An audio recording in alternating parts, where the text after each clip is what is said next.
right? And see my screen also. Yeah, now I can.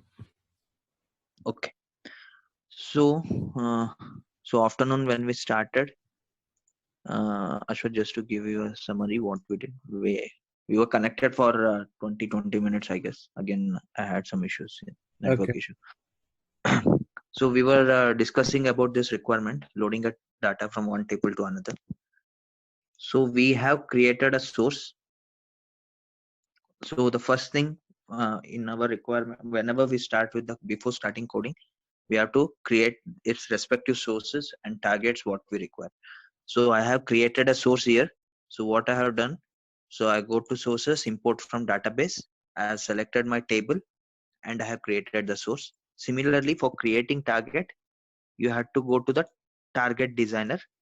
In this section, I can go to targets, again say import from database, select particular table on where I want to load the data, and I have created my target.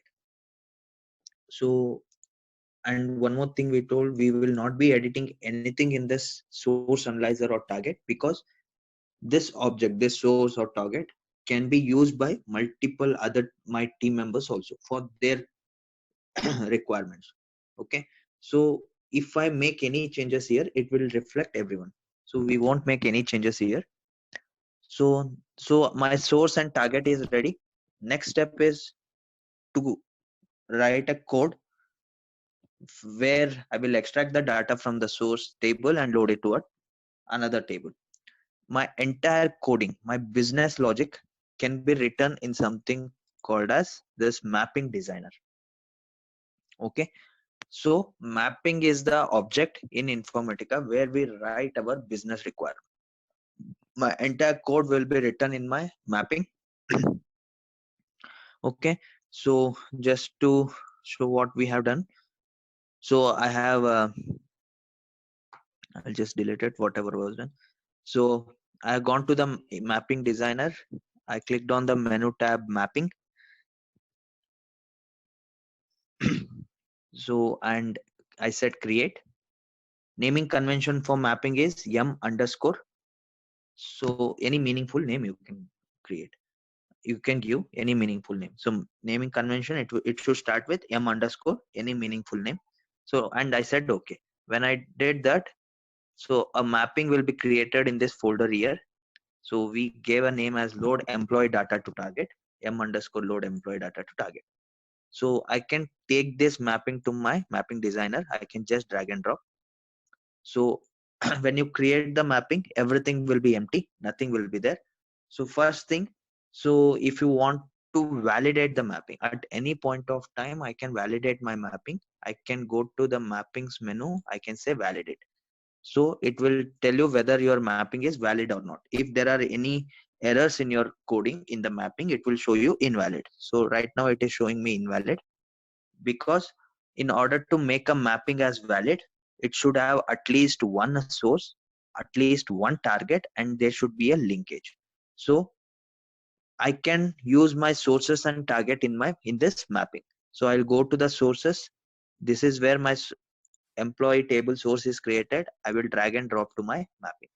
So when I use a source, it will create me two things. One is called as source definition and one is called as source qualifier. So this is the very basic things about source definition and source qualifier. Here source definition, it cannot be edited. If I go to the source definition, I can't make any changes in the ports. I can't edit, delete or add extra ports. I can't change the data types, anything. So it cannot be edited. And if you see the data types of this ports in the source definition, it is exactly the same data types of the columns in my database. If you see employee number, it is of number data type, employee name is of varchar2. The same has been added here. Then for the same ports, it will also create a source definition. Source definition cannot be edited, and it will have data types as of the same database table or flat file data type. There won't be any changes. Source qualifier is the one where I can make any changes. I can add or remove ports. I can change the data type. So as you were asking, if you want to remove the unwanted columns, You can do it here. If I don't want a country name, I can select in my source qualifier, I can delete it. So, and this is the best practice also, since in real time we will be working with use tables which has 100, 200 columns. At the beginning only, we should ensure we are using only those columns which are required for our requirement. So you can select your unwanted columns and delete it if you want. You can do it here, not in the source analyzer, because that source might be used by multiple other team members. If you delete one column, that column might be required for someone else. But the mapping what you are creating, it is a module which is owned by you only. You are the developer for this. You can make changes in this mapping as per your requirement. Okay. And one more thing to notice is, if you see employee number is of number data type, but when it came to the source qualifier, the data type has been changed from number to decimal, and employee name was changed from varchar to string, because number, varchar, those data types are not present in Informatica. So from source definition to source qualifier, it will change the data types from database data types to Informatica native data types. That is the difference between source definition and source qualifier. Source qualifier can be edited, and all ports will be converted. All ports data types will be connected to Informatica native data type. Okay. So that is Sandesh, yeah. just Yeah. sorry to interrupt. Actually, you have given me video access, right? Yeah, I have given you. Recording, because the last 20 minutes which we connected, it only came audio. That is the reason, just to interrupt you. No, everything will be saved. Everything will be saved. You just check it. Audio will be there, also the video. If All not, right, let all me. right. I have it. I will share it with you guys today. All right, all right. Sure, Okay. sure. Thanks, thanks. So it will be a audio and also video. In case if not there, let me know. I'll share it. Okay. So the difference between source definition qualifier is, source definition cannot be edited. It will have the same data type as it is in the table.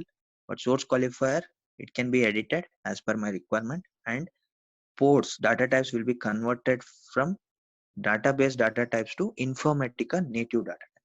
Okay. So I have added my source which is required to extract the data. If I save now, if I can at any point of time, I can go and save my work. I can say repository save, or if it is already saved, it says no changes has been done, or you can press Ctrl S also. Whenever you save your mapping, first it will validate it, then it will try to save.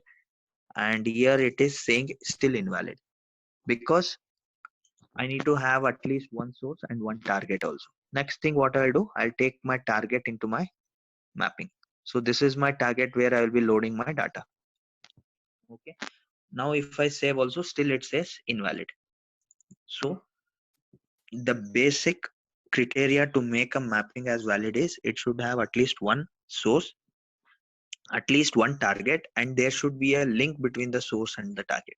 There is no link here. So what I'll do, I'll just link my employee number from my source qualifier to my target now. Now I'll say Control S. If you see now, it says the mapping is valid. So it says there is no error in this mapping. It is good to run now. Okay. So again, these things are asked in interviews, as I told. They'll ask you what is the minimum criteria to make a mapping valid. Minimum criteria is, it should have at least one source, at least one target, and they should be linked, the source and the target.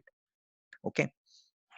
We can have n number of sources and number of targets also in a single mapping, but minimum criteria is this. There should be one source, one target, and they should be linked. So I'll just keep this as it is. I have just created a source and a target, and I have linked one employee number port from source to target. So it says mapping is valid. So let's try to run this code. How can we run it? We cannot run it from my Power Center Designer. There is no option to run. If I right click also, there is no option to run. So I can't run it. So to run my code, I have to go to my workflow manager. Okay. So in order to run the code, we have to go to our workflow manager. How can I call as I told, in Power Center, we have this source analyzer, target designer, transformation developer, maplet, mapping designer. We saw already three of it. Why are they used? Similarly, in Workflow Manager, we have three working components: task developer, workload designer, and workflow designer. Workflow designer is the one where we create the workflows. And in order to run our code, we have to create workflows. And from workflows, we will call our mapping and we'll run it. Okay. So in order to create the workflow here, I will go to my workflow designer. I'll click on the menu workflows. I'll say create. I'll give a meaningful name. Convention is for workflow names is WF underscore is the naming convention. After that, any meaningful name. I'll say load EMP data. Okay. And I'll say okay. So the workflow will be created in the folders workflow. I can see my workflow created. I can create n number of workflows for different process or okay. When I create a workflow, it will create me a start object. This is where this is used to start this workflow. When I run the workflow, it will start from this object. It will, when I say run it, it will start this workflow using this object. Now there should be a link between from this workflow to the code what I have written in my mapping in my Power Center. How can I call this mapping? In order to call the mapping, we have something called as in the tasks. If I go to tasks here, I'll say create. We have something called as session. Okay, I'll just create one session. I'll let you know what it is. Naming convention for session is yes underscore. We usually give the mapping name. Whatever the mapping name we have created, this one, I will just copy it. Went to the mapping, I said edit. It will give me the mapping name. I have copied the mapping name. And for the session name, I gave the naming convention will be yes underscore the mapping name. This is the naming convention we normally follow for sessions. So I'm trying to create one session here. So I've given the name for it and I'll say create.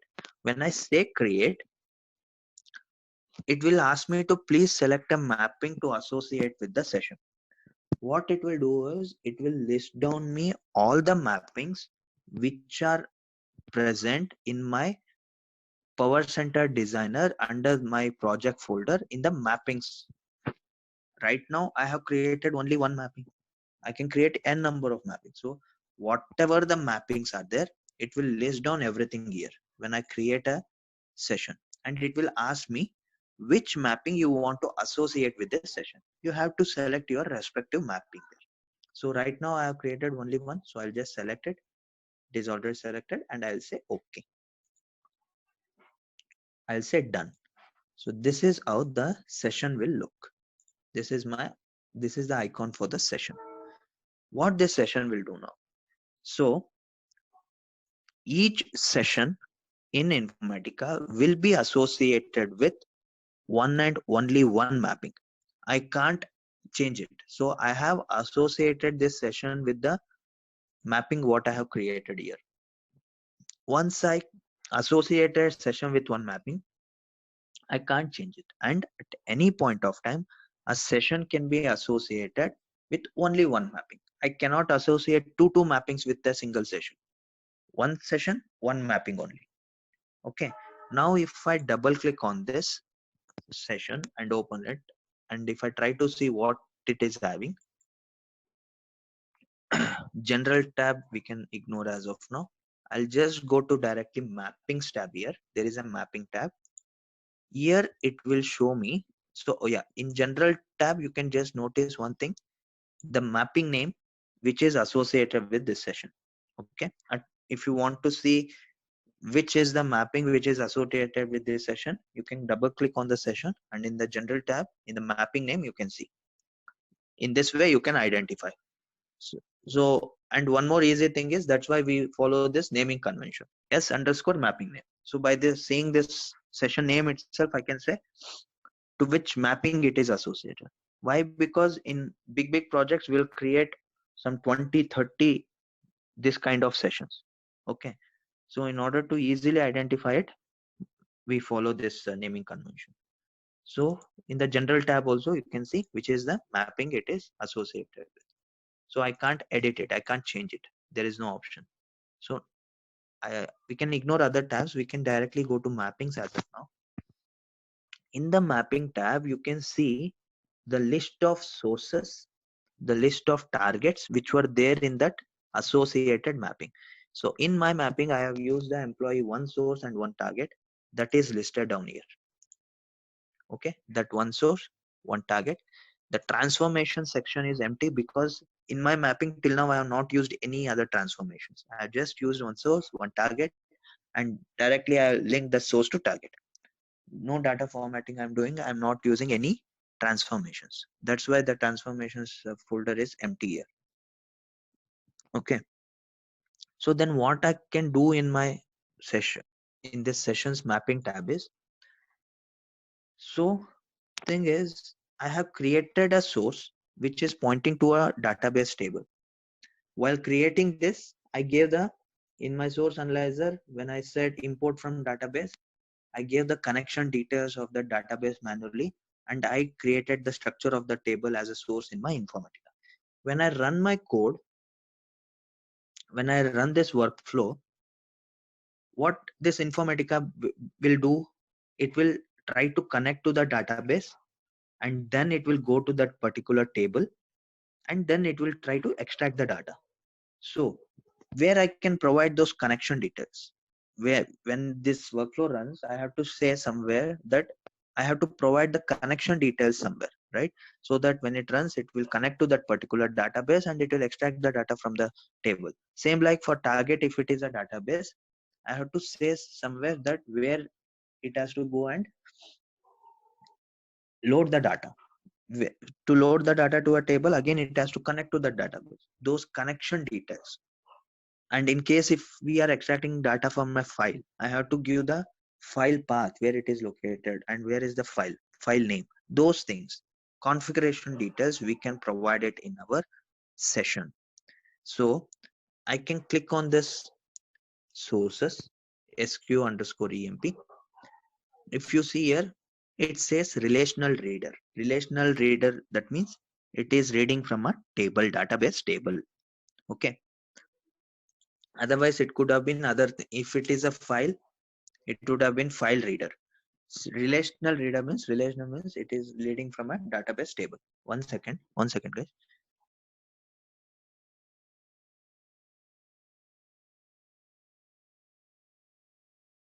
Yeah, so relational reader means it is, it says the source is a table, database table. I have to provide the connection details now. During runtime, it will use that connection details and connect to the table and extract the data. That connection details where I can provide is, I'll just minimize this section readers. Connections, there is something called as connections. Here I have to provide the connection details.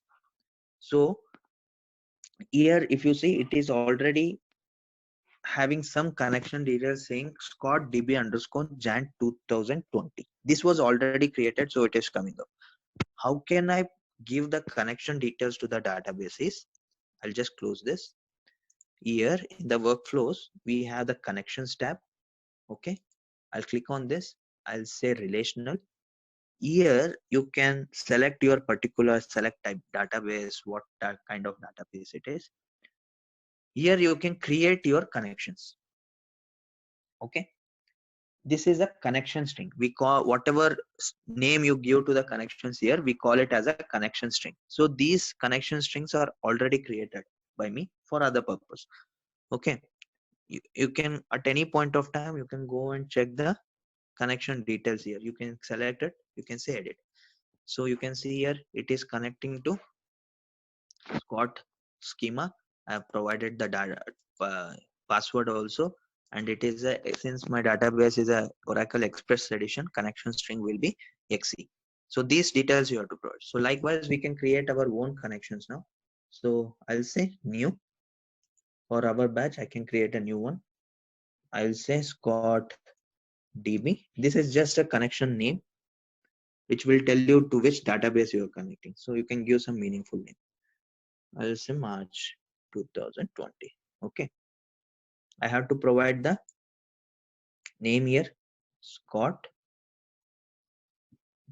database username, and the password. Since my database is Express Edition, connection string will be XC. I'll say OK. So the new connection string has been created like the other one. Okay, same things. This is the connection string. What this connection string is doing, it is connecting to my database, Oracle database, Express Edition database, where my source table and target table exists. So I'll say close. The connection string is created, and that connection string detail I'll provide here. I'll go to my sources. In the connections, it will be basically empty for you when you create it, because you will not be having any connections strings created. Since I had already created, by default it taken existing one. I can always go and edit it. I'll click this. It will list down all the connections what we have. I will select my connection string name. That's it. I'll say apply. Then again for the target, again it is the table. So it is saying relational writer. Again for this, I'll give the connection string. Since my source and target are in the same database, I'm giving the same connection. I'll say apply. I'll say OK. That's it as of now. So I've just given I'm telling my session to which database it has to connect to extract the data from the table. Okay, now I have to link this start to my session. How can I do it? I'll go to tasks. I'll say link task. I'll link from my start to my session. So with this, what happens? Whatever tasks are linked to this start object, those will run when your workflow runs. When your workflow run, it will start whatever has been linked to the start object. So my session is linked to the start object, so it will start my session. Clear? So this is my workflow now. So again, I can validate my workflow to check whether it is valid or not. I can go to workflows. I can say validate. See, it says validate here. Okay. So I can save my things. Control S or repository save. So my workflow is ready. So what this workflow is doing, I have created one session there, and this session is associated with my mapping, where I have my business logic. And in my session, I am saying given the details of the database to which it has to connect to extract the data. Clear? So my workflow is ready now. Now I have to run this. How can I run it? So here, if you see, if I right click on the white space somewhere in this workflow, I can see the option start workflow. When I click on this workflow will run and it will execute the mapping what we have. So what it will, so let me try that. So I'll say start workflow now. As soon as I say start workflow, it will open the new window, that is workflow monitor. This window will be opened automatically. So I'll right click and I'll say start window, start workflow. So it has opened me the workflow monitor. It has gone to my folder, my project folder. It is showing my workflow here. This is my workflow. So it already ran and it is completed now. If you can see, so this was my workflow and this is the only task I have in my workflow. It has also started and succeeded. So it shows me here the start time when it started, when this particular session started, and when it completed. Also, it shows me when this workflow started and when it completed. Okay. Next, in this thing here, so as I told, in the workflow monitor, you can monitor your workflow run, whether it succeeded or failed. Now I can see with the status it is succeeded. I want to know how many records were extracted from the table, how many were loaded. So what I can do is I can right click on this session and I can say get run properties. So when I say run properties, I will minimize this task details. I'll go to this sources and target statistics. Here you can see this was my source. SQ represents the source qualifier, that is my source, and this icon with arrow, it shows it is a target. So here it will show me how many rows were there. Applied rows 14, affected rows 14. That means it has taken 14 rows from the source. And it also tells me if there were any rows rejected while extracting for any reason. It will show here. Throughput, how many rows were extracted per second. These are required for your performance monitoring. That will be shown here. Throughput, rows per second, bytes per second. Then in case if there was any error while loading, extracting, sorry, it will show it here, last error code. And the message also it will show, in case if there was an error. Since there was no error here, error code is 0 and it says no errors encountered.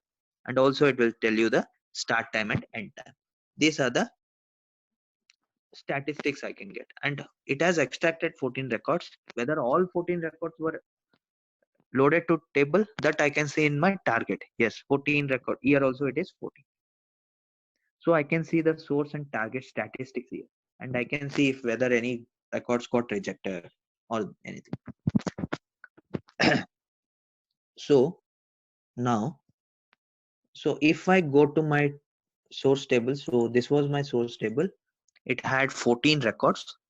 So if I go to my target now, you can see the 14 here also 14 records are there. And you can observe all the columns are null here except employee number. Employee number has been loaded from the source table to my target table, but all other columns are null. Why? Because we have linked only the employee number port from my source qualifier to target. That's why only that got, but that particular port or column got loaded to my target. Clear? So now you might think how it worked. So I just linked it. I just created a source. I just created a target and I linked one port. So internally what happened? How it got executed? If you want to understand that, you can check this. You can go to the monitor section, workflow monitor. I'll right click on my session. I'll go to the logs, get session log. Okay. I'll get the session log here. I'll say get session log. Okay. You can just analyze all these things in detail. So, but what I want to show you is I'll just say find. I will say select. When I say select, yeah. Can you see this? This, it has generated a query here. Basically what it did is my mapping, when I ran it, it has created me a query. And this is the query. Select employee number from EMP. So what Informatica does is very simple. So whatever mapping you create here, so it will create it. If it is a database table, it will convert it into a query. So since I have linked only one port, employee number from my source qualifier to target, it has created this select query, select employee number from EMP. Then what it has done, it has connected to that database using my connection string. So which was the connection string? Yeah, Scott, somewhere I will search with my connection string. Scott.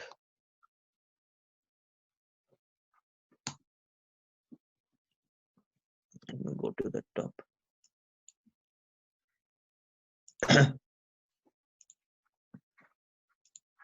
See, source is XC, user Scott. So using the connection string, it has whatever the details we have provided in the connection string. It has connected to the database. Then it has executed this query on the table. Okay. And whatever has come as a result of this query, when I run this query, what I'll get? So I'll get employee numbers, right? From all the employee from this table. So then it has to load it to a target. If it has to load it to target, what it could have done? It has done an insert. If you see here, target table.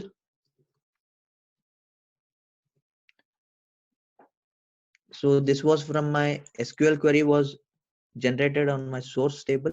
Next on the target table. So this is my target table. Insert statement has been created. Insert into my target employee number values is equals to question mark. It has been replaced with the question mark with the values what it has got during runtime. So this is how internally it works.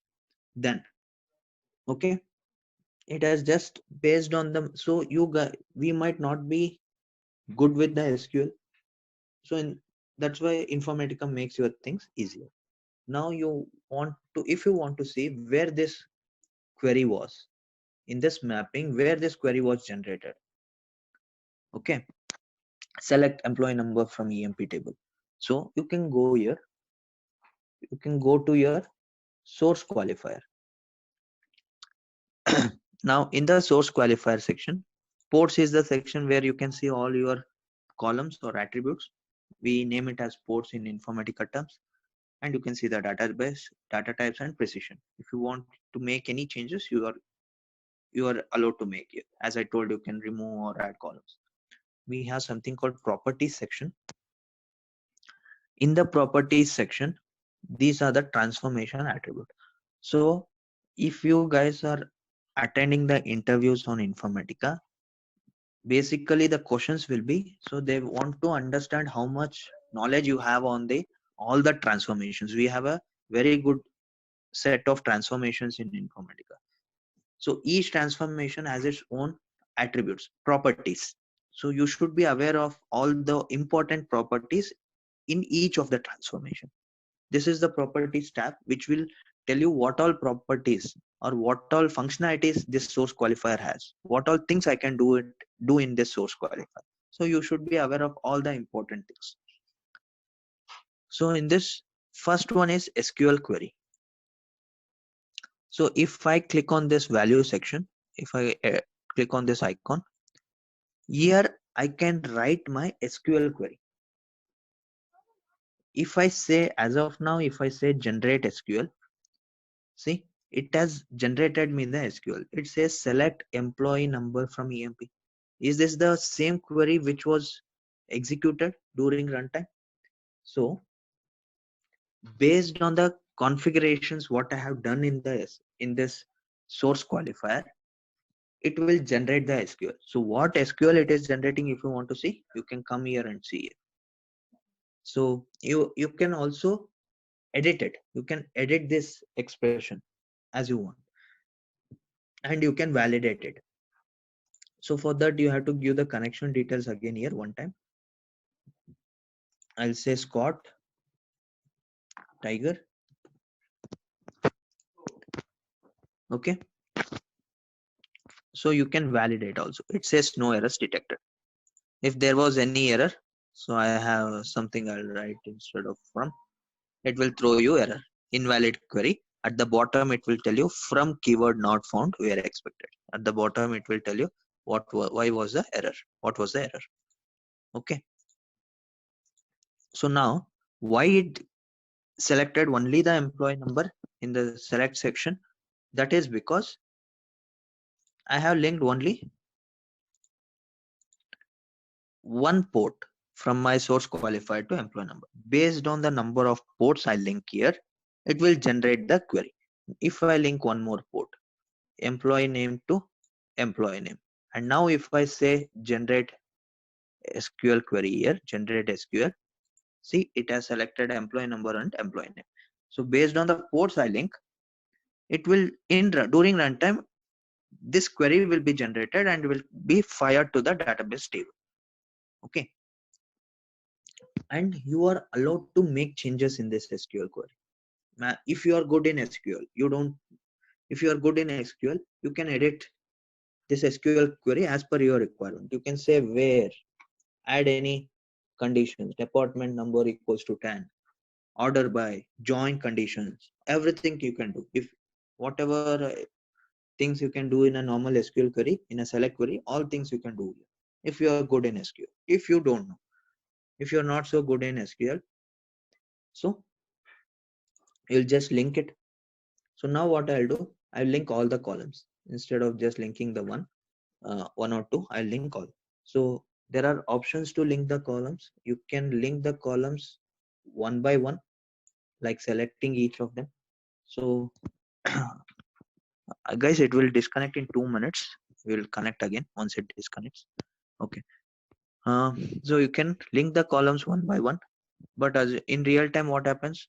Tables will be huge. You will be dealing with 100, 200, 150 columns. So if you are trying to link manually one after the other, it will take time. So we have other options also. I can right click on the white space here. I can say auto link by name. I can say auto link by position. If I say auto link by name, it will auto link if my source from where I want to link and to where I want to link. If the port names are same, then I can choose this option, auto link by name. If port names are different, okay, in my source table I might have given as job, in my target table I might have given as job description, then the auto link by name won't work. I can say auto link by position. Based on position, it will auto link. Okay, so now I know all my source and target table columns are same. So what I'll do, instead of like linking like this, I will select auto link by name. This plus symbol will come. I'll go to my source qualifier port, take my cursor. I will right click on any of the ports and I'll say select all. So all the ports will be selected and I'll just drag and drop it to my targets. So all the ports will be linked here. See, all the ports are linked based on the names. So it will try to match the names between these two. If they are same, it will link it automatically. If the port names are different and you want to link it with position, you can do it by position also. In my case, even names are same and also the position of the ports are same, right? So I can use any of the options. So same thing I can do. I can say auto link by position, select all and link it. So it will link based on the position. This way I can link as many ports I want in a single shot. Okay.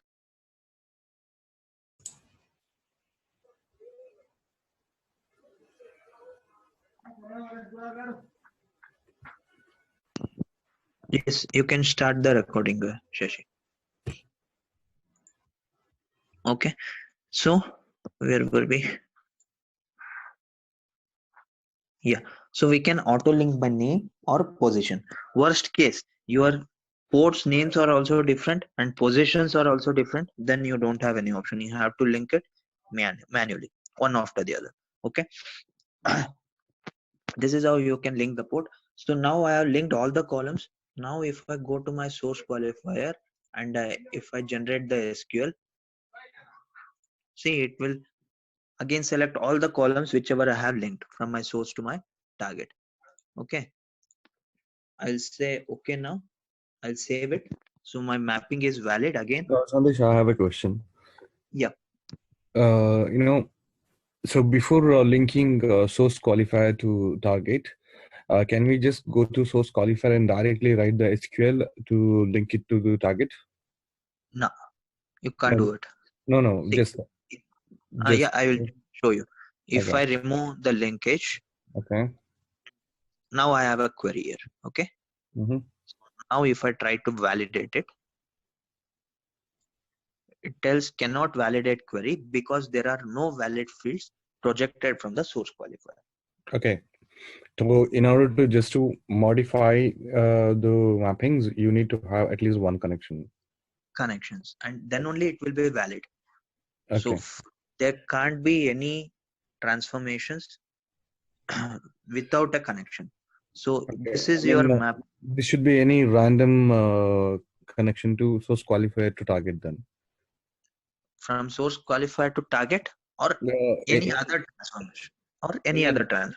Okay.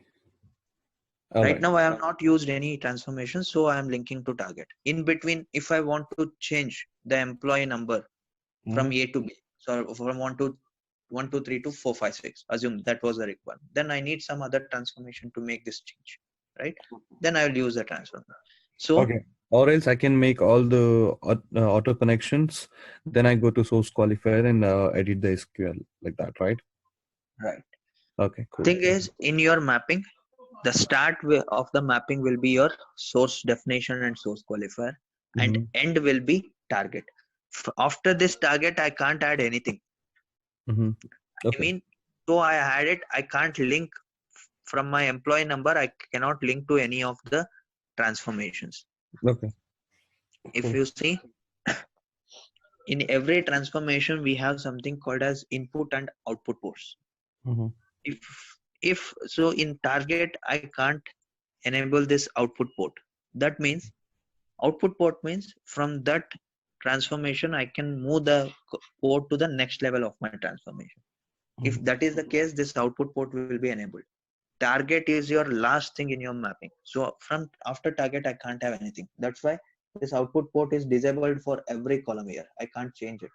That means from my target, I can't link the ports to anything else. This will be the end. Okay. And same like source definition. If you see the source definition, here input port is disabled. That means this is the start of my mapping. There can't be any other transformation before my source definition which can transfer the data to the source definition. No, this is the beginning. That's why input port is disabled here. Clear? Okay. So now I'll link everything as I did earlier. Auto link by name, select all, and I link it. I will save. One second. Yeah. So my mapping is valid. So I have done some changes in my mapping that should reflect in my workflow session. For that, what I have to do, I have to select my session, particular respective session. I have to right click and I have to say refresh mapping. Then it will refresh the code, whatever was done, changes done in the mapping will be updated at the workflow session level. Okay. So this warning session indicates that all the changes have been updated here. So now I can save it again. So that warning symbol went. Now I can run it again. So I'll just close this session log. So now I will right click on the white space and I'll run my workflow. So again, one more instance started. You can see it is running. So it succeeded. All the 14 records loaded. Now if I go to my target and check it, so I have 28 records. Earlier 14 records were there. So again it loaded another 14 records. Now the new 14 records which are loaded has all the columns with data, since I have linked all the columns. Okay. At this point, one more thing, in case if I want to truncate the data before loading, I want to delete all the existing data in the table and load the fresh one. As in my case, that is what required, right? So what I can do is that thing I can achieve here in my session. I will go to my session mapping. So where I have to truncate and load in my target. So I'll select my target here. I'll go to this properties. Here we have something called as truncate target table option. If I enable this option, every time before loading the data to this target table, it will truncate the data. I'll say apply. I'll say okay. So I have made changes in my session. So I'll just save it. Control S, and I'll start my workflow again here. So it started again. So again, the data has been loaded. Now if I go and check my target table, it will have only 14 records. Why? Because earlier whatever records, 28 records were there, they were truncated. Then the new fresh 14 records are loaded. So when I enable truncate table option, before loading the data to the table, old data will be deleted. Okay, is there any option that we can move the data from the target table to any other table for the backup purpose? There is no you have to do it manually. Again, you have to write a code. Before running this, you might need to have one more flow, which will take the data from this and move it to some temporary table. Okay, it's another session, right? Yeah. Okay. Or one more thing you can do is, so if you go here, I'll be talking about it. In the target, we have something called as pre-SQL, post-SQL. Pre-SQL is something you can write a query here, which will be executed before loading the data to the table.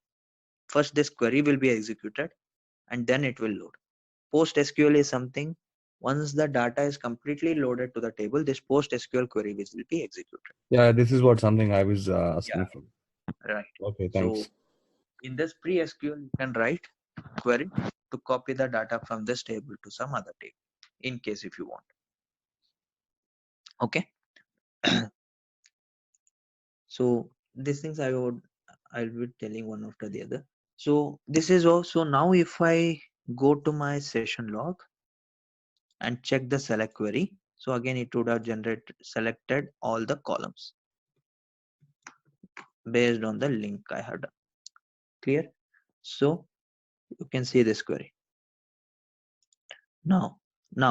So SQL query. So in the properties section, we saw the SQL query where the actual SQL query is written. I told you can modify it. Assume you are not so good in SQL. You don't know much about it. Now you are not interested in all the employee records here. All the employee 14 records, you are not interested. You are interested in only those employees where department number equals to 10. So I want to basically filter the records before extracting. I want to get only those records with employee equals to 10.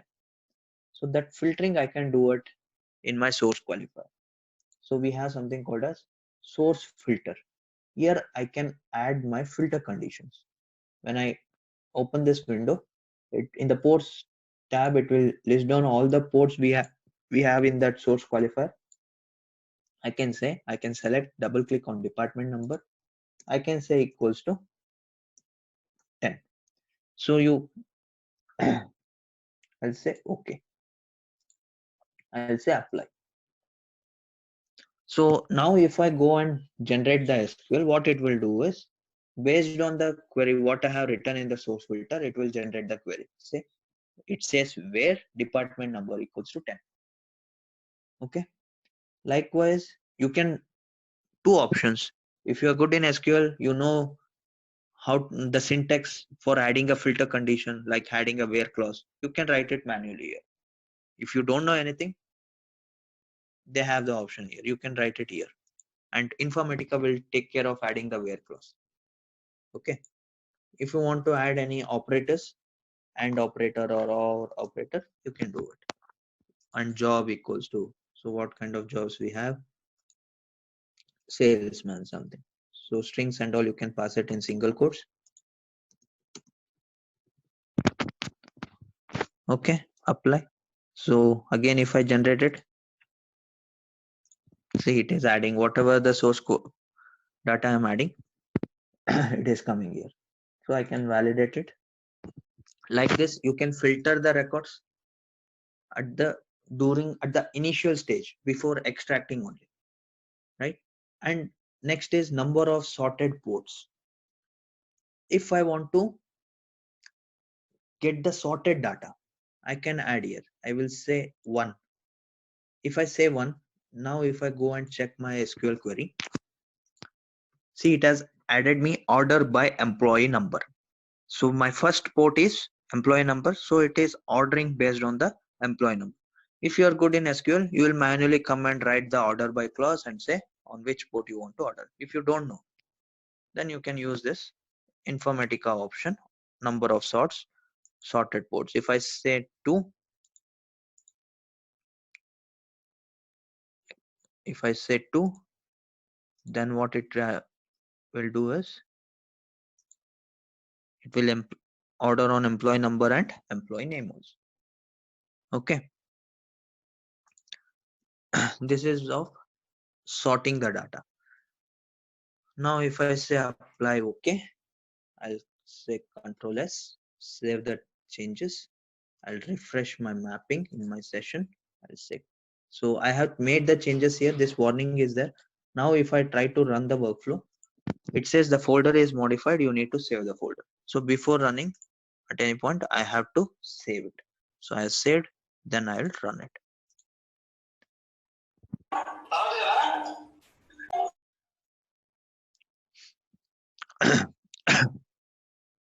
So what happened?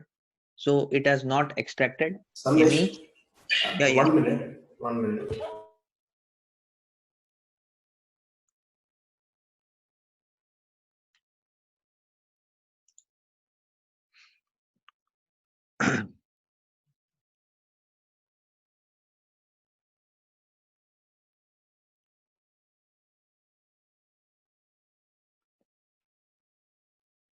Ashwath, if you want, you can resume, pause your recording also, and you can resume it again.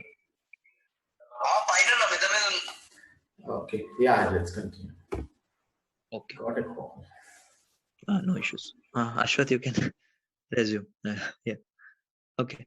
So now if you see, there are no records extracted from the source and no records are loaded. Why? Because maybe this where condition, whatever we have passed, none of the records satisfy this where condition. There are no employees with department 10 and whose job description is salesman. Okay.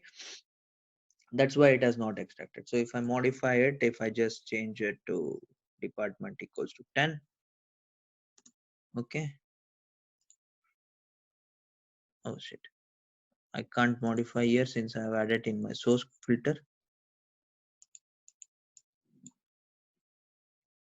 Okay. Now if I generate it, apply, okay, save, refresh mapping, start workflow. See, it has taken 3 records where department number equals to 10, and those 3 records are loaded to my target table. You can see now in the target, it has only those 3 records. So if you are good in SQL, as I told, you need not to add it here. You can delete this section also, source filter, and you can just add it. You can manually write your SQL query. Even that is valid. Whatever query is there here, it will be executed. Okay, that is about number of sorted ports. Then before going ahead, see, every time I am going to the database table and checking my target table whether what is the data result, so that I can check it in my Informatica level only. In my mapping, this is my target. I can right click and I can say preview data. For first time, it will ask me the details. I can provide it for one time. So I can preview my database table data here only in Informatica. Okay. Instead of going to your database table each time, you can do it in your Informatica level also. It will show me the contents of the table here. Okay. You can refresh also. You can tell how many rows it has to show at first sort and all. Okay. Then coming back to my source qualifier properties. So with user defined join, if you are joining on a table on multiple tables, you can use this property. So we'll see this again. We'll see this when we want to use a join to a more than one tables. Not at this point. And when we talk about joiner transformation, and then we have tracing level. Tracing level is something related to your logs. So this tracing level, it is of 3 types: normal, verbose initialization, and verbose data. By default, it will be normal. If you want to get more detailed logs, record wise logs, you can select the tracing level to verbose initialization or verbose data. For each transformation, this tracing level will be there. Even in your sessions, workflows, this tracing level will be there. If you are facing any error and you want to get, and you are not able to identify it with the normal logs, what you are getting, you want more detailed logs, then you can change it. But make sure if you have changed it, once the error has been resolved, you change it back to normal. Because if we select the tracing level as verbose initialization or verbose data, it will affect your performance. So nowhere in our workflow or in our mapping, anywhere we select this option, when we move our code, final code to the next level, next environment, in real time I'm speaking. So before moving the code to the production, we will ensure nowhere the tracing level is other than normal, because it will badly affect your performance. So for debugging purpose and all testing purpose, you can have this option. It will give you more detailed log, record wise log. That's why. Okay. Then we have a distinct property. If I want to get only the distinct records from my source, I'm I'm interested only on distinct records, not on duplicate records. I can use this. I can just select this property distinct. What it will do is it will add a distinct keyword. You can see select distinct. It will select me only the distinct records. If there are duplicates, duplicates will be removed and only distinct records will be selected. So in Informatica, again an interview question, they will ask you in how many ways I can remove duplicate records. There are multiple ways. Now we saw one way, that is using the source qualifier, select distinct option. I can remove duplicate records in Informatica. This is the first option. If you want to remove duplicates, you can use this select distinct. Then we have pre-SQL, post-SQL. As I told, if you want to do anything before extracting the data from the source, you can write that query in your pre-SQL. Post-SQL, if you want to do anything after you extract the data from the source, you can do it in your post-SQL. It always depends on your requirements. Okay. So basically we have used the same, whatever pre-SQL, post-SQL is there in source qualifier, we have it in our target also. So I have not used it in source qualifier, pre-SQL, post-SQL properties. That was not required. So one generally they use it while loading the data in the target. So if there are any indexes on the table, the data load might take more time.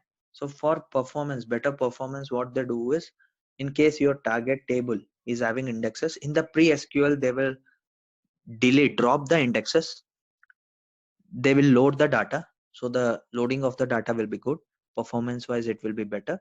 And in the post SQL they will again recreate those indexes.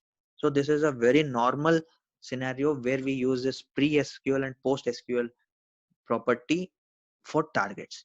In the pre-SQL we'll drop the indexes of the table, and in the post SQL we will recreate the indexes of the table. Okay.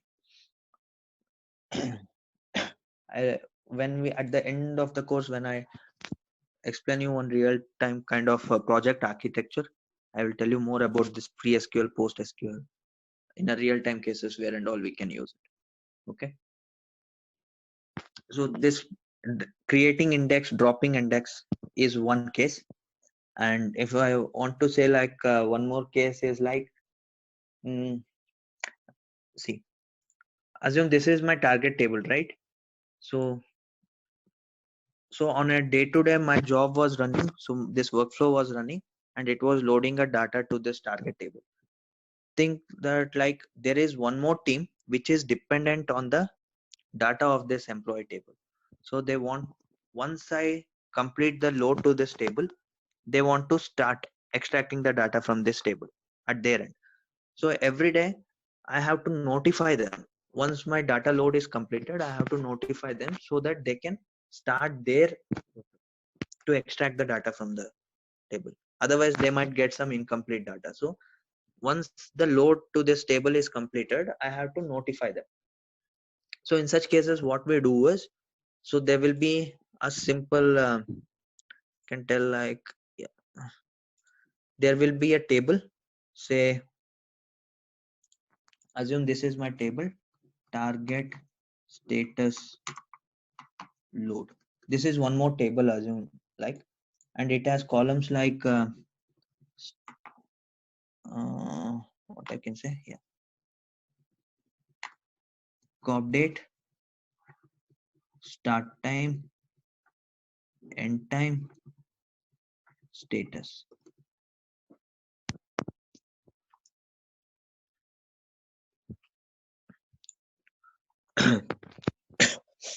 So assume there is one more temporary table. What this table will hold is, it will hold these are the 4 columns in this table. So COP date column will hold the current date when the data was loading. So here in my target pre-SQL, I will say insert into this particular table target status load. I'll say like values, maybe COP date I will take as sys date. What else is there? Start time, end time. Where is it? Yeah, I'll take COP date,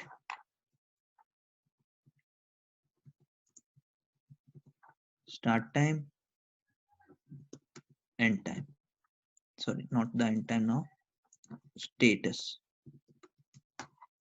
I load in the pre-SQL. I will insert a record to this particular table, which will have the values of the COP date, start time, and the status.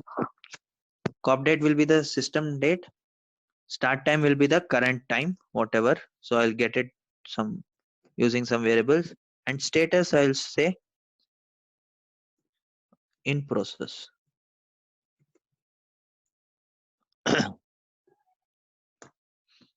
Okay. This will be my pre-SQL query. So before loading the data to this table, I've added an entry for today's date. The data load is in process. And in the post SQL, I'll update that previously added record with update this target status load, set what end time is equals to the current time again after the load is completed, and I will update the status also equals to completed, where I will say COP date is equals to sys date. So this will update the status as completed once the data load is completed. So we will tell the other team, my downstream, who is dependent on the my target table, every day you guys go and check this Sandesh, I have particular. a question. Sorry, yeah. Can there be multiple update statements in? Yes, yes. Okay. You can have it. You can just have a semicolon, and you Okay. can have as many update, insert, delete, anything. Okay, thank you. One after the other, separated by semicolon. Okay. Okay. So what your downstream will be doing, they will be dependent on this table. Before starting the extraction from your target table, they will go and check this table for current date whether the status is completed or not. If it is completed, what does that mean? The load is completed. Then only they will start the extraction of the data. In such cases, we can use this pre-SQL and post-SQL. So this is a real time what we have done in our projects. Okay. So we were loading a data to some table. Again, there are other teams which are dependent on that table. So we have to notify them when they can start their process. Though we have set the timings, sometime we might breach the SLA and all. So we have created this kind of a status table we will update before loading the starting the load of the data. I will say it is in process, and once the load is completed, I'll say it is completed. They will be checking this table only when the status is completed for that particular date. Then they will start extracting the data from the table. With this, I can also tell every day how much time it is taking to load, start time and end time, and we can have other uh, columns also, like record count, all those things, but this is very much basic.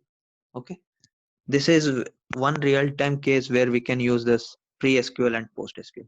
Why I'm explaining this is because in case if they ask you, they will ask you pre-SQL, what is pre-SQL, post-SQL in source qualifier target, you will be explaining it. In case they ask you, have you used in your project, you can tell these scenarios. Then this will give you a lot of confidence to the guy who is taking your interview. So you will understand, Acha, you have understood the topics, you have worked on that. Okay.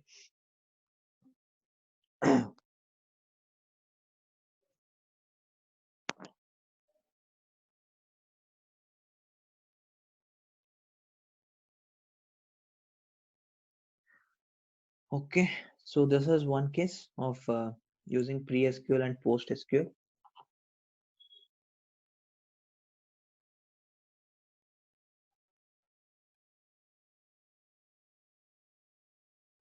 One second.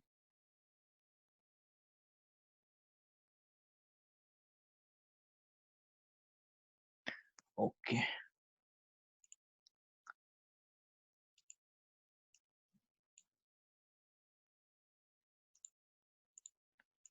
Okay, so this is my source qualifier. Now, so this is how the icons look: source definition, source qualifier, and target. I can check this in my other views also. I can right click, I can say arrange all iconic. It will show you the iconic view, which is more convenient to see the mapping on a high level, what it is doing. Okay, so it tells me like we are using one source qualifier and we are using one target, so we are loading a data from one table to another. So with this iconic view, I can at least on a high level I can say what it is doing. Okay, one second.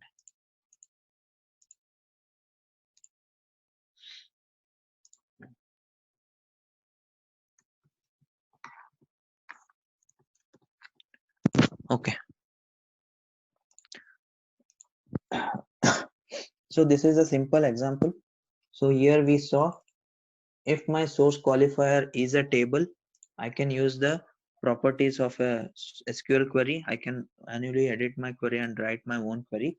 I can use source filters. I can sort the data, and I can remove the duplicate values, records, and I can use pre-SQL, post-SQL. So this is how a simple example of loading a data from a table to another table. Now we will just modify this. Now we will see same thing. Instead of using this employee table, we will use a flat file here. Okay, we'll use one source as a flat file and try to load the data from a flat file to the same table again. So now till now we saw my source is a table, target is a table. Now my source will be flat file and target will be table, and we'll see with this how the source qualifier will act. What will be the changes if my source qualifier, for a source qualifier, if my source is a table, and how it will change if my source is a flat file. That difference will come to know. Okay, so so this is again a different one. So I have to create a different mapping. So going forward, I won't be creating new mappings for each and everything. I'll be editing the same one and I'll be doing it. But for you guys, what I recommend, for each and every topic, for each and every transformation, you guys go and create a new mappings here. Okay, and do your coding in a new mapping. Don't delete the existing one and do it, as I will be doing going forward, because I don't want to say these things. I know these things, so it will, for you guys it will be easy, so you'll get used to it. of creating the mappings, workflows and all. And also it will be easy if you give proper names and all. At the end of the course, you might have some around 30-40 mappings and some 30-40 workflows. If you are given meaningful name, you can go to that particular mapping workflow and see the code if you want to glance. Okay. As of now, for this one, I'll create a new mapping. So we have one existing one. I want to create a new one now. So what I'll do in my mapping designer, I'll go and create. I'll say mapping create. I'll say m underscore load emp data flat file to target. I will say something. Okay. This is my second mapping here. So you can see it has two mappings now. I told my source is a flat file now. So I have to I need that flat file, right? So what I'll do, just for our example purpose, I'll go to my Scott employee table. I will export the data here from the table in my SQL developer. I will export it in the form of CSV. We'll export in the CSV format, which is a comma delimiter by default. Okay, this is the one. Extract, or I will extract it to desktop. I'll say it as emp data. Okay, .csv.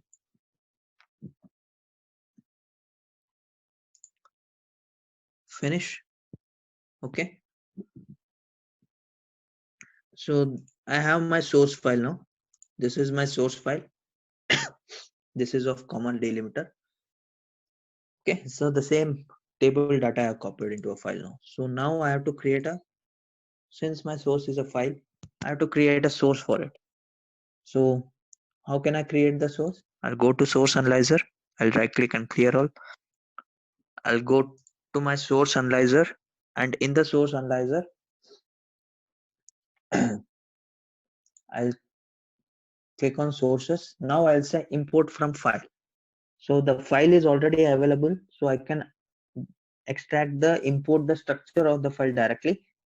So now since it's a file, I'll say import from file now.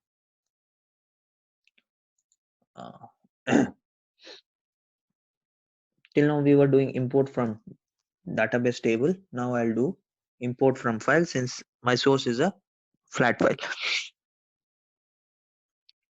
Yeah, so source import from file.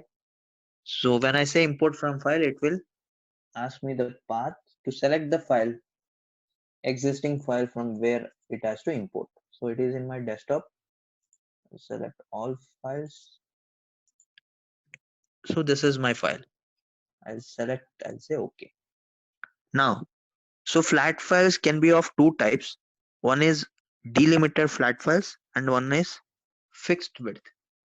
Hope you guys might be knowing what is the difference. Delimited means each column will be separated by that particular delimiter. For CSV, by default, the delimiter will be comma. So we can use any delimiters also. Fixed width means each column will have a fixed width. Like employee number, it is of 10 digits, 10 characters. Employee name, it is of 12 characters. So we will give a fixed width for each of the columns to differentiate the columns. Delimiter means we can differentiate the columns based on the delimiter what we are specifying, and this delimiter will be comma for CSV files by default. So it is asking me whether it's a delimited file or a fixed file. I'm saying it as delimiter. Enter a name for this source. I'll say employee data. If you want to change it, you can change here. Next section is start import at row. It is asking me from which row it has to start importing the records. I know my first row is a header. So if import field names from first line, if I want to import the field names, that is the port names when it creates this source, if I need to import those field names from the header, from the first line, that means if my file is having the headers, I can select this. Then it will import the field names from the header, and it will start importing the data from the record too. Okay. So since my file has a header, I have selected this. I'll say next. So it is a comma delimited file, CSV by default. So it has taken it. In case if it is other delimiters, you can go and change here. Okay. Next. I'll say next. Here it is showing me the fields what will be created. If you want to edit something, you can do it here, or after creating the source also you can do it. I'll say finish. So now a new source has been created for my flat file. So if you see here, it has created one more folder under the sources. It is flat file, and then emp data is the source which is created here. Okay. So my source is there and my target is the same. So the target is already created. So I'm good to go ahead with my mapping. So I'll go to my mapping. I'll select my source. I'll select my target. Okay. Then what else I have to link? So I know they're all same in name. So I'll say auto link by name. I will save my mapping here. So my mapping is valid. Done. Now this is a new mapping. In order to call this mapping, I have to go to my workflow. So I can't call this mapping in the same session because each session can have only one mapping. I can't associate it more than one mapping in a single session. If I want, I can create a new workflow again as I did. I prefer for you guys to create a new workflow. But now what I'll do, I'll just create it in a new task, that is a new session in the existing workflow. As I told, we can create as many as sessions in a single workflow. I'll say yes underscore. I'll give this particular mapping name. This is just for a naming convention. I'll say create. Now it will list down both the workflows, both the mappings which are there in my design. Sandesh, because I think the last session I recorded, I think I could not save it. The first session record was just completed and I could not save the second. Perhaps you need to send the second recording. Yeah, what you do is once the recording is done, right, once it is converted, you just rename the file, so that because second time it will again try to save it with the same name, so there will be a conflict and sessions won't be.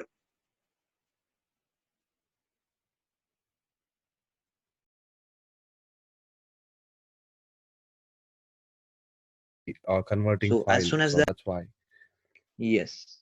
So once it is converted, you have to go and rename it. Okay.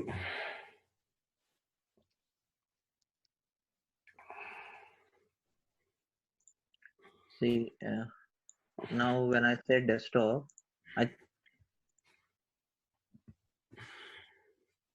it will be saved here with this zoom underscore 0. So you just need to rename as soon as the conversion is done. You have saved it, so that next time again it will try to save it with the same option, and it won't overwrite automatically. That's why. Okay. Anyway, I will share it with you guys. Then maybe I need to take all the videos from you. Yeah, but none of the videos got saved here. That's okay. Where are you saving actually? Yeah, I'm saving on my desktop, but I think, as you told me, I did not give much attention to this, naming conventions. So it got, all of them got replaced. Okay, just rename it. Yeah. Something else. Pause the session and you can again rename it to some meaningful name. So just to save everything, you just rename as soon as they are converted. Okay. So this is my mapping now, which is extracting the data from a file and loading to a target. I come to my workflow. So I created a new session to associate with this new mapping. So there can be n number of sessions associated to the same mapping. Just try to understand this. There can be n number of sessions associated to same mapping. Even here in my second session also, I can associate to my old mapping only. that is fine. But one session can be associated only one mapping. That is the restriction. So now this session I want to associate with the new session mapping I have created. So I'll select that, load data FF to target, and I'll say okay. So this is my new session. So like this, I can have n number of sessions in my mapping, in my workflow. There is no restriction. Okay.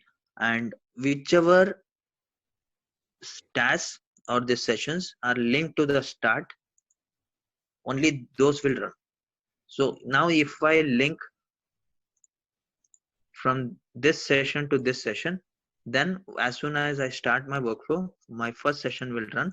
Once it is completed, then this session will run. This is how the flow it goes. This is called as something called a sequence batch. It will run one after the other in sequence. Otherwise, I can also do something like from my start task itself, I can link to both the sessions. This is called as parallel batch running. As soon as my workflow starts, both will run. Okay. If I don't want to run anything here, I can just remove the link. If this session is not connected to anything, it will not run when I start my workflow.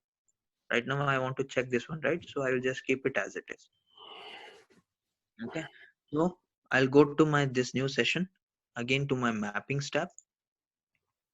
Now if you see, again I have a source and a target.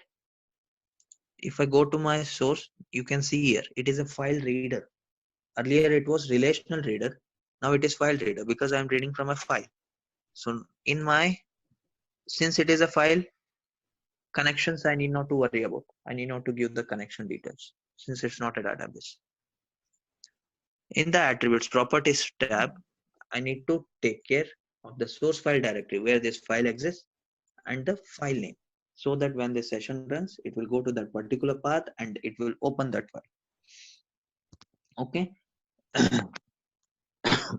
Now, same wise for target. So since target is a relational writer because it is a table, I have the connection string. So both these connection strings point to the same thing. I can select anything. Okay. Here also, if I want to truncate, I can say truncate the table. I'll say apply. So in the source, if you see the source file directory, it is pointing to some built-in variable PM source file directory. These are some built-in variables actually. What value is stored in this variable is, so in real-time projects in your company and all, Informatica will be, this Informatica tool will be installed on a Unix server. Now we have installed this Informatica on a Windows platform, but in real time it will be installed on a Unix box. So once I install, actually it is installed in my C drive right now. So I can see a Informatica folder. So wherever you give the path for installation, the folder will be created with Informatica, and the folder structure will be like this only. 9.6.1. Here you will see server, under that infra shade, and within the infra shade you will see these many subfolders. This is the folder structure. Even in Unix box in real time, when they create the Informatica, it will be something like this. There won't be version and all. It will be like apps, Informatica, current PM server infra shade. These things will be same, server infra shade, and within that you will see these many folders. Why we have these many folders is, so under the workflow logs folder, your all workflow logs will be saved. Okay. So each of the built-in variables, they point to each of this folder paths actually. So this particular PM source file directory, it points to infra shared source files. So this is the path where it is pointing. So I won't change the path here. I'll keep as it is. I'll say apply, and I'll run my workflow as of now.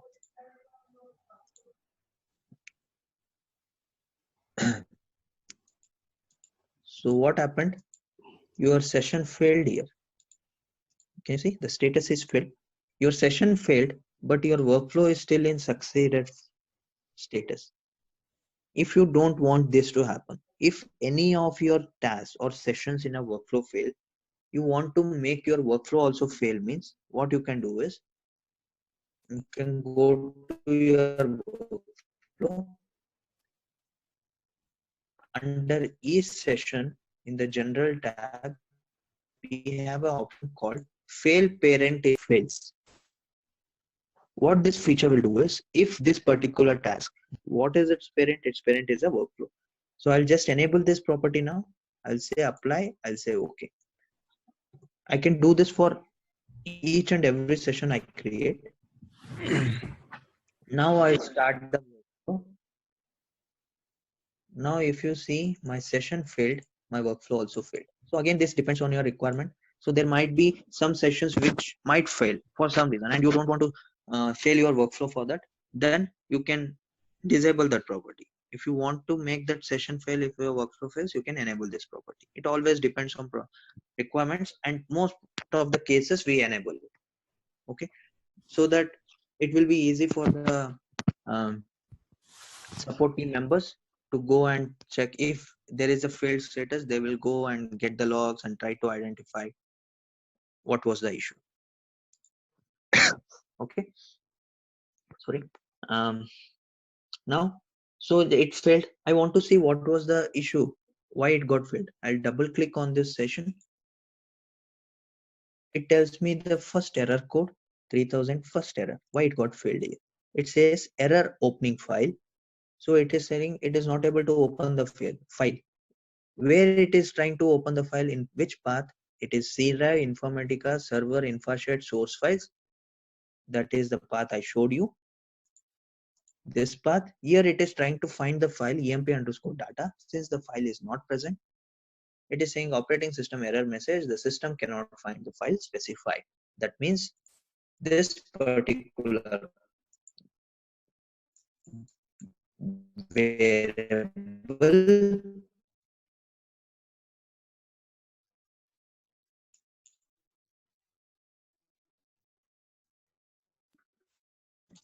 source file directory is pointing to this path. Okay, now, so as I told, in real-time projects, so there will be n number of companies who might have hosted their Sandesh, sorry to projects interrupt. or Your in the voice same is, company, this unclear. platform, Informatica platform. So is it clear now? Hello? It's better now. Yeah, it's better now. Cool. It's Okay. last 1 minute almost. Oh, okay. Sorry. Yeah. So what I was saying, my session got failed because of it was not able to find the file in this particular path. Where it was trying to find the file is in this particular path, Informatica 9.6.1 server InfraShed source files directory. That is this path which I showed you earlier. So my particular this variable PM source file directory, it points to this path. Okay, so in real-time projects, as I told earlier, every team will be associated with one folder. So they will be getting access in this repository. There might be n number of folders for each team, and you will get access to your particular team folder only, where you will do your coding. On similar fashion, in the Unix box, so the same folder structure will be there in the Unix box also. In the Unix box also, under the source files, there will be folders created for each of the team. For your team, assume like for this batch, there might be a folder created, this March 2020 batch. So they will give access only to this particular folder. All your source files will reside in this particular folder. Okay, so you might be getting a source file from another team, from an upstream. So what basically happens is, from upstream, they will send the source file to this particular directory. The connection might have been already established. Okay, Either they might be sending it or you might be pulling it from their server to this particular location. So all your source files will reside here. Same way, your target files, in case if you're creating a target, your target is a file that will be saved in this particular folder, target files. Under this, again, the folder will be created with your project name. You will be given access only to this particular folder. Okay. And all your target files will reside here. From this place, you will send this target files to some downstream location, to their server, by doing some SFTPs, secure file transfer protocol. Okay. And all. But when your workflow runs, it will create the target files here. So for each of these paths, we have a inbuilt variables pointing to. So my source file, this particular PM source file directory is pointing to this path, source files. So under that, I have my project folder where I have access, March 2020 batch. So that I will specify here. After this path, I'll say March 2020 batch. Okay. Then in this particular path, I will place my source file in real time also. So the upstream systems will be sending the files to this particular path. So I'll place my source file here. I have given the file path where my source file is there and the correct file name also. Now let me try to run this session and see whether it fails now also or not.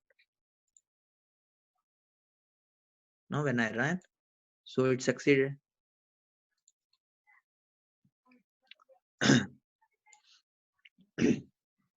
Now if you see, it has succeeded. So it has taken all the rows from my flat file. It has 14 records, but none are loaded to table at this moment. If you see, it has not loaded anything. Why? There might be some issue if it has not loaded. We have to see that. So what I'll do, I'll right click and I'll go to my session log. I'll expand it, I maximize. I'll click on this severity or yeah, you can see this. So there are all the records were not loaded to the target. 1 second. Yeah, 1 second. So the records are not loaded to target. Reason being data conversion workflow error. So there is a data conversion error. Due to some data conversion error, the records were extracted from the file, but they are not loaded to target. So if you want to see what was the issue, you can see here. So data conversion means in a source, the data might be coming in one data type, in the target it might be some other data type. That is what the data conversion. I'm trying to convert some one data type to another data type, which is not allowed actually. If you see the IR date, in the IR date it is string in my source, and this IR date is a date here in my target table. So I'm trying to convert a string to a date directly, which is not allowed. That's why it is throwing me an error. Also, there are some other fields. Last name is a decimal and it is a string in my target table. So why it created last name as decimal? So if you go and see the file from which we imported our source, so since this last name was some numbers here, okay, since it was some numbers, it has considered it as a decimal when I imported the file in as a source. And IR date, so there is no, for files there is no data type to tell it as a date or not. So it has taken everything wherever there is a alphanumeric characters, it has taken it as string only. So two things we can do here to overcome this property. So I have to convert, before loading to the target, I have to convert this add date from string to a date and then load it. Then it will work. For that, I need to do some data conversion using some transformations that I don't want to do it as of now. When we work on, so we can do it using a expression transformation. So when we discuss about expression transformation, we'll do it. So just to overcome this property, what I do in my source qualifier, so this add date was taken as string, so I'll make it as date time. L name was taken as what decimal, I'll make it as string here. These two changes I'll do. I'll say apply OK. When I make the changes in my source qualifier, that will reflect in my source definition only. If you see source definition, it has changed the data type to date time and L name has been changed to string. But in the rest of my mapping, if there are any other transformations where this port is used, it will still be the same. You can see add date in the source qualifier is string only. L name is decimal. So I have to change it everywhere. Obviously, you can go manually and do the changes. In assume you have done the entire coding, you have used some 50 transformations in this mapping to achieve some complex logic. Now you want to change the port, one of the data type of one port. I can't go and edit each of the transformations. For that, we have an option. So this is where I have changed the data type, add it. I'll right click on that port. I'll say propagate attributes. Here I can propagate the properties of the attributes. So what has been changed, that is data type. So I can select whatever was changed. If the name has been changed or the data type, precision, scale, description. So in my case, data type was changed. I can propagate it in the forward direction or backward direction or both directions as I want. So since there is nothing before the source definition, I will select forward only. I will say propagate. Done. I'll close it. You can see the green line here where the changes has been done. So it has changed the add date to date time. So if there were further any transformations, everywhere it would have changed it. Since there is no further transformations, it has not changed, and it won't change the target because target is something which is related to my database table, right? So until then it will change. Similarly, I can make the change in my last name also. This is one of the properties for propagating the attributes. I'll propagate it, close. So now the changes are done. I'll save this. I'll refresh my session, sorry, my mapping in the session, and I'll start the workflow.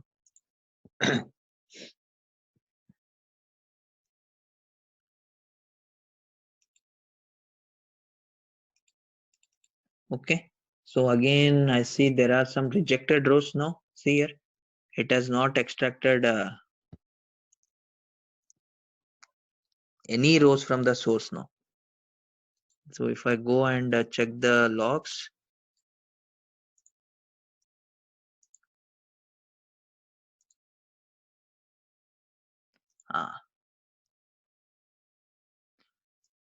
it is saying add date, it is an invalid date.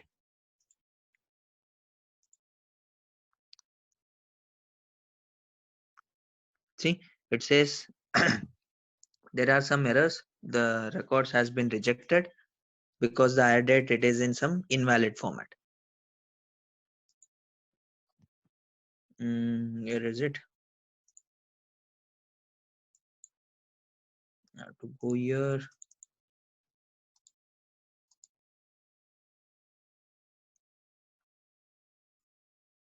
So if there are any columns with date which is of data type date time, so in the properties section we have to give the date format also, date time format. So here the date time format is md dd yyyy, and where is it, the date format in the file is something different. Okay, that's why it is failing again. So it is DDMONYY, but here it is MDDDYY. So we can change the format also.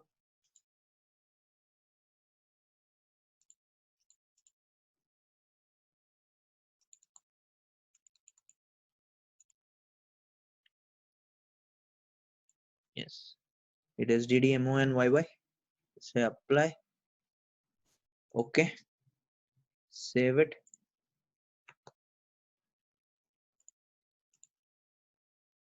Refresh.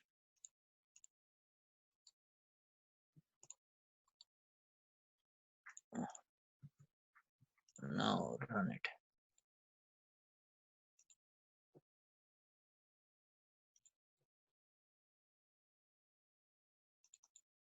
Failed. Okay, so it failed now. It is saying the process cannot access the file because the file is already opened, is used by another process. Because I have opened the file, it was not able to open it again. So I'll just close it and rerun it.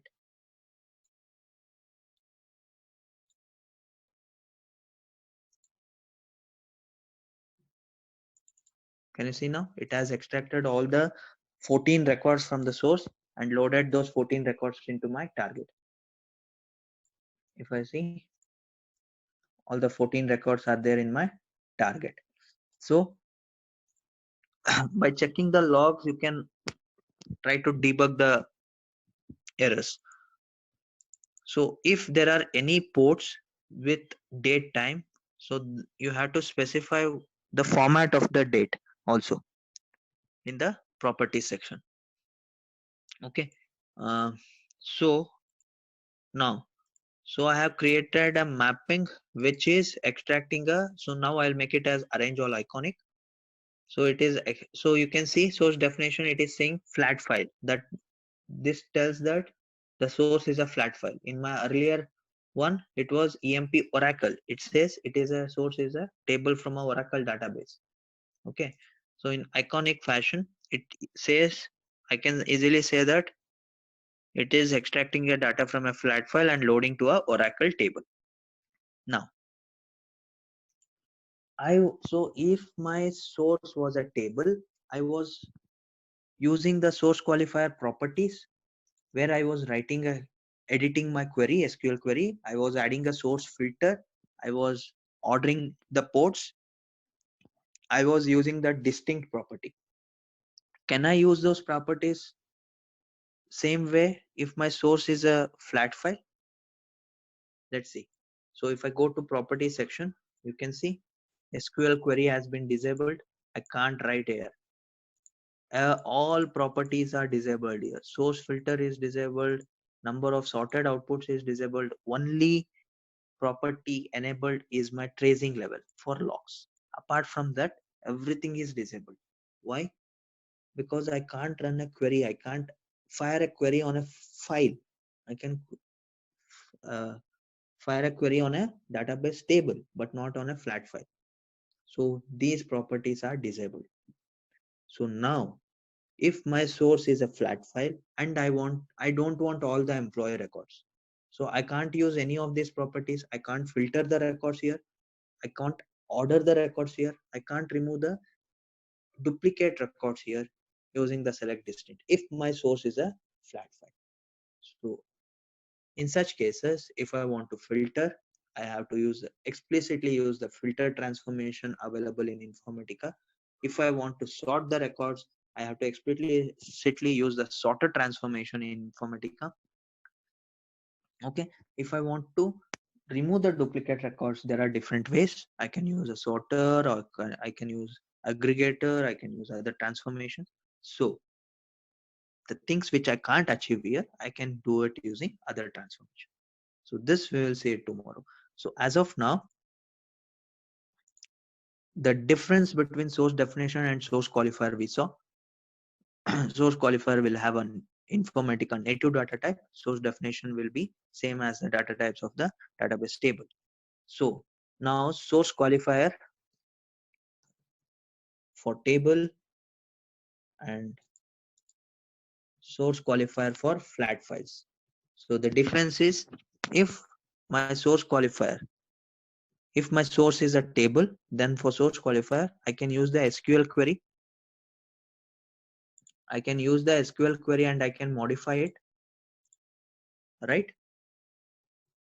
This is done. And I can use the source filter to filter the records. I can use the distinct property to remove duplicate records. And I can use the sort ports to sort the ports, order the records. And I can use pre-post SQLs.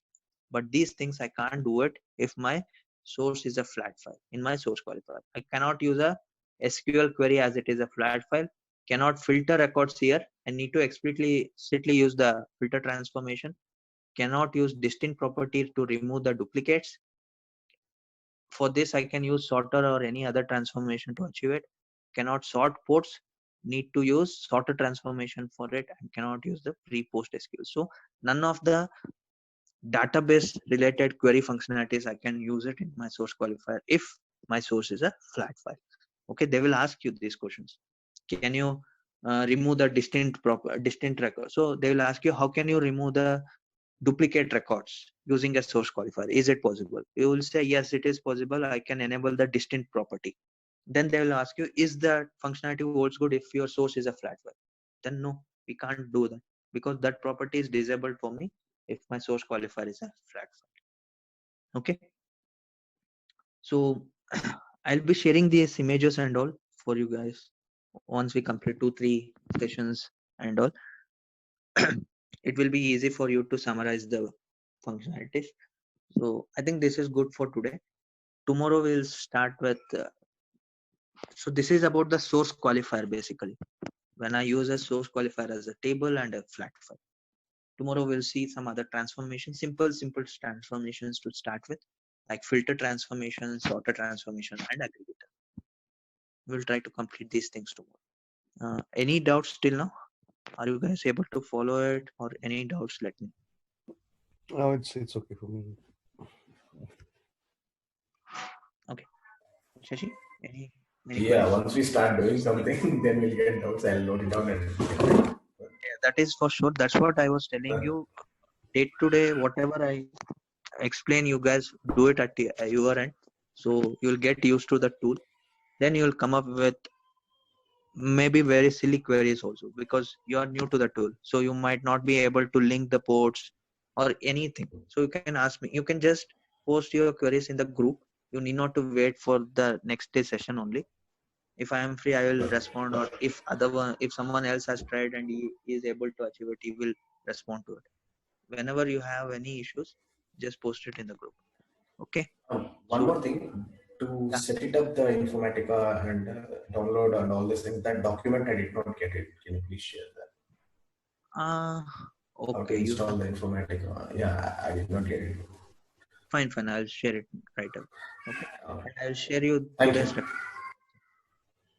So Yeah. tomorrow, I think, as I told, afternoon the network is very bad. I checked it for 2-3 days. Now, if you see, it is perfect. So evening time we can connect, maybe 7 or 7:30 tomorrow also. From 7:30 to 1.5 hours, we'll connect for 1.5 hours. Okay, Yeah. fine. I will share you the recordings with all 3 of you guys. Okay, All right. Okay, Yeah. all right. fine. Yeah, Thanks. thanks, man. Bye. Bye.